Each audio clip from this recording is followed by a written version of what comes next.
बोलिए केवल ढींगड़ा जी, कई सारे सवाल यहाँ पर राजीव जी ने आपके सामने रख दिए हैं। जी देखिए, ये 10 साल के हुड्डा साहब के राज और भाजपा के राज की बात कर रहे थे। तो मैं पहले थोड़ा सा ये बता दूं, हुड्डा साहब के टाइम पे हरियाणा का जो कुल बजट था 2005 के अंदर वो 2300 करोड़ था। जब हुड्डा साहब ने 2014 के अंदर सत्ता छोड़ी तो उस समय जो बजट था वो 68,000 करोड़ था। तो कितना विकास उस समय हुआ था और कितने एजुकेशनल इंस्टीट्यूशन बने थे, कितनी मेट्रो का विस्तार हुआ था हरियाणा से दिल्ली से गुड़गांव, दिल्ली से बल्लभगढ़, दिल्ली से अपना बहादुरगढ़, दिल्ली से कुंडली, ये कितनी सारी विकास हुआ था।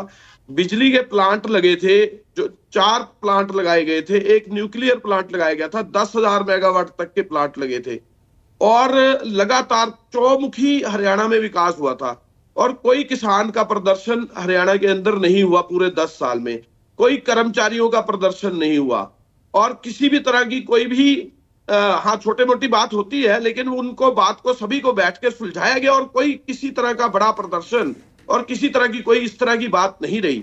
और हरियाणा में 1.5 लाख सरकारी नौकरी देने का जो है हुड्डा साहब ने काम किया था।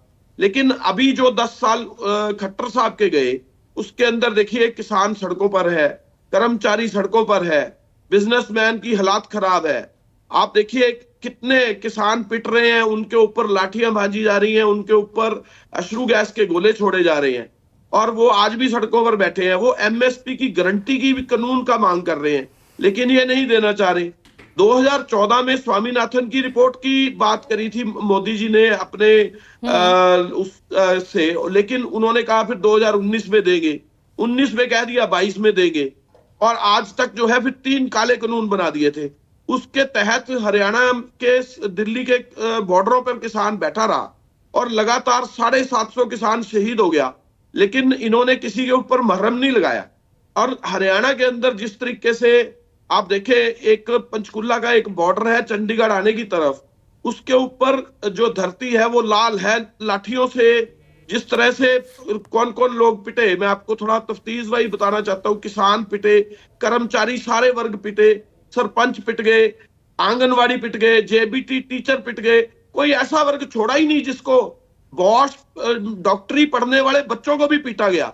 मतलब कोई ऐसा वर्ग नहीं छोड़ा जिसकी इन्होंने लाठियों डंडों से और यानी कांग्रेस के लिए हर तरफ से एक अच्छी एक फेवरेबल सिचुएशन बनी हुई है। मुद्दे आपके पास कई हैं, लोकसभा चुनाव के नतीजे ऐसे हैं कि कांग्रेस पूरी तरह से उत्साहित नजर आ रही है। लेकिन जैसा कि मेरे सहयोगी ने कहा ना कि कांग्रेस के लिए सबसे बड़ी चुनौती खुद कांग्रेस है, कांग्रेस ही कांग्रेस को हराती है और इसी का फायदा बीजेपी उठाती है। फिर नहीं, देखिए इस बार ऐसा है, जो राहुल गांधी जी है उन्होंने सख्त निर्देश हर हमारे कार्यकर्ता को भी और हर नेता को भी दिए हैं और ये भी कहा है कि कोई भी आदमी, कोई भी कांग्रेस का नेता, बड़ा हो छोटा हो, वो कोई भी मीडिया के बीच में जाके किसी तरह की भी इस तरह की बात नहीं करेगा। हाँ, डेमोक्रेटिक राइट रहता है कांग्रेस के अंदर, लेकिन वो अगर कोई किसी को अपना ग्रीवियंस है, वो अपनी बात जो है पार्टी प्लेटफॉर्म पे रखेगा।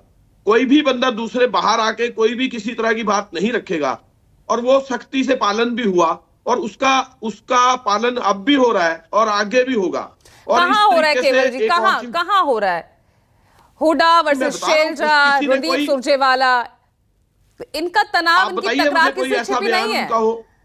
सभी लोग हरियाणा के अंदर कांग्रेस की वोट मांग रहे हैं, कोई भी अपना काम कर रहा है, कांग्रेस की वोट मांग रहा है। आज कोई किसी का बयान आप मुझे दिखा दे, कोई भी बयान नहीं आया और कोई भी नहीं आएगा, मैं ये भी कहना चाह रहा हूं आपके साथ साथ।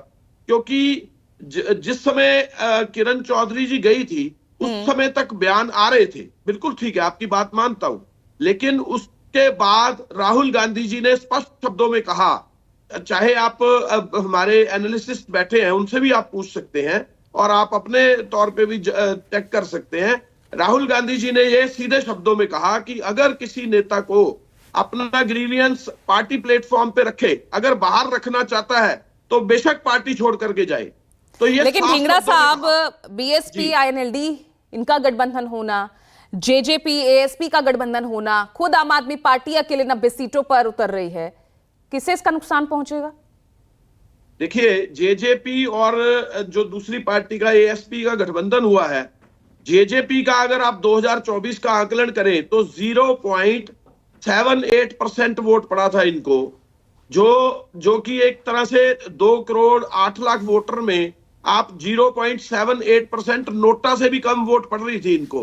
आपको मैं उदाहरण दे देता हूं, लोकसभा के उम्मीदवार अगर 4-5 हजार वोट लेते हैं और नोटा से भी कम होती है, तो आप उसका आकलन कर लीजिए कि जेजेपी का क्या हाल है।